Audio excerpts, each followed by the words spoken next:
In the heart of Manhattan, where skyscrapers pierce the clouds and ambition pulsed through the streets, Ethan Caldwell sat alone in his penthouse office, the city's glow a muted backdrop to his restless thoughts.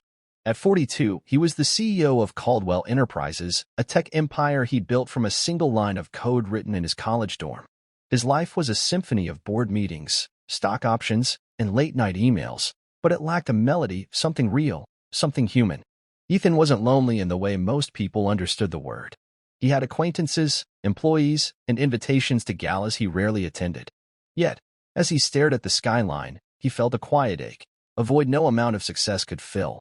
His best friend, Marcus, a gregarious lawyer with a knack for meddling, had noticed this too. "You're a robot, man," Marcus had said over drinks the week before, his eyes glinting with mischief. "You need a spark. Let me set you up." Ethan had laughed it off, but Marcus was persistent, and somehow, Ethan found himself agreeing to a blind date, not for himself, but as a favor. Marcus's cousin, Lila, was new in town, nervous about dating in New York's cutthroat scene. "Just take her out, show her a good time," Marcus had pleaded. "Be her wingman, not her prince." Ethan, ever the loyal friend, agreed, though he dreaded the awkwardness of small talk with a stranger. The date was set for a Friday evening at La Bellevue, a chic French restaurant in Soho. Ethan arrived early, his tailored suit crisp, his dark hair flecked with premature gray. He sat at a candlelit table, scrolling through emails on his phone, when a commotion at the entrance caught his attention. A young woman, no older than 30, stood arguing with the hostess. Her coat was threadbare, her sneakers scuffed, and her auburn hair was pulled into a messy bun. She wasn't polished like the usual clientele, but her voice, soft yet firm, carried a quiet dignity. "I'm just asking to use the phone," she said. "My friend's stuck, and I need to make sure she's okay." The hostess, all sharp edges and practiced smiles, shook her head. "This is a private establishment, miss. You'll need to leave." Ethan watched, his curiosity piqued. The woman's face flushed, but she didn't back down. "Please," she said, "it's important." Something in her tone, raw, earnest, stirred Ethan. He stood, crossing the room before he could second-guess himself. "Is there a problem?" he asked, his voice calm but commanding. The hostess faltered, recognizing him instantly. Ethan Caldwell wasn't just a customer. He was a name that opened doors. The young woman turned, her green eyes meeting his, and for a moment, the world stilled. She wasn't beautiful in the conventional sense, no makeup, no designer dress, but there was a fire in her gaze, a warmth that hit Ethan like a jolt. "I just need to make a call," she said, holding his stare. "My friend's car broke down, and she's alone. I don't have a phone." Ethan nodded, pulling his own from his pocket.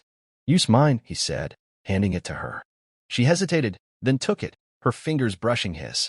"Thank you," she whispered, and the gratitude in her voice felt like a gift. Her name was Clara, he learned as she made the call, her words quick and efficient. She worked as a barista, lived in a cramped apartment in Brooklyn, and had come to the restaurant to meet a friend who never showed. The friend she was calling now was someone else, someone she'd promised to check on. Ethan listened, drawn to her selflessness, the way she spoke of others with such care. When she handed the phone back, she smiled, a small, genuine curve of her lips that made his chest tighten. "You didn't have to do that," she said. "Most people wouldn't." Ethan shrugged, suddenly aware of how close they stood. "It's nothing," he replied, but it didn't feel like nothing. It felt like the start of something. Lila arrived minutes later, a whirlwind of perfume and apologies, her designer heels clicking on the floor. She was everything Ethan had expected, polished, charming, a corporate lawyer with a sharp wit. The blind date went as planned. Wine, laughter, stories of Marcus's college antics. But Ethan's mind kept drifting to Clara, who left with a quiet, "thank you," and a glance that lingered in his memory. Lila was lovely, but she was a script he'd read before. Clara was a story he couldn't stop thinking about. Over the next week, Ethan couldn't shake her. He returned to La Bellevue, hoping to see her, but she wasn't there. He asked the staff, who remembered her but knew nothing more.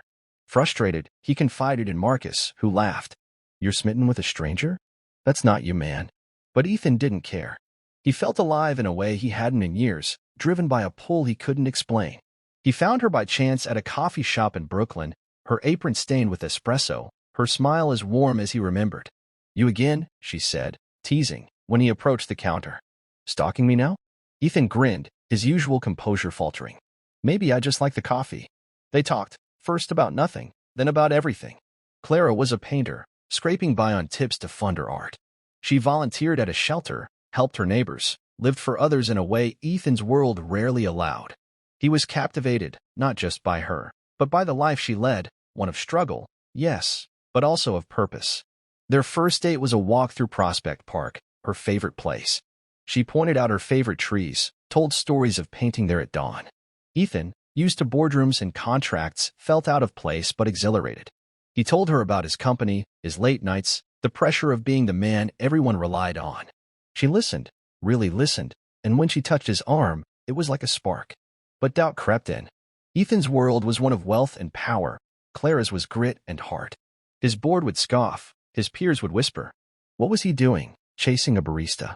And Clara, for her part, was wary. You're a CEO, she said one evening, her voice soft but firm. I'm nobody.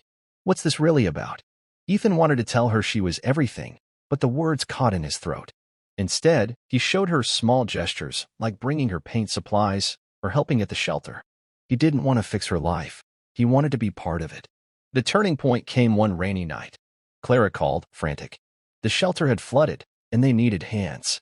Ethan didn't hesitate. He arrived in his pristine suit, sleeves rolled up, hauling boxes beside volunteers half his age. Clara watched him, her eyes bright with something new, trust. When the work was done, soaked and exhausted, they sat on a curb, sharing a coffee. You didn't have to come, she said. Ethan took her hand. I wanted to. Their love grew quietly, built on moments, her teaching him to paint, him cooking her dinner in his too-big penthouse. But the climax came at a gala, where Ethan was to receive an award. He invited Clara, not caring about the whispers. She arrived in a simple dress, her head high, and when he saw her, he knew. On stage, he dedicated his award to her, calling her the person who taught me what success really means. The room fell silent, then erupted in applause. Clara's eyes shone with tears, and in that moment, Ethan felt whole. They didn't solve the world's problems. Clara still worked her shifts, Ethan still ran his empire. But together, they built something better, a life of kindness, of showing up, of choosing each other. And as they stood on his balcony, the city glittering below, Ethan realized the ache was gone. He wasn't lonely anymore. He was home.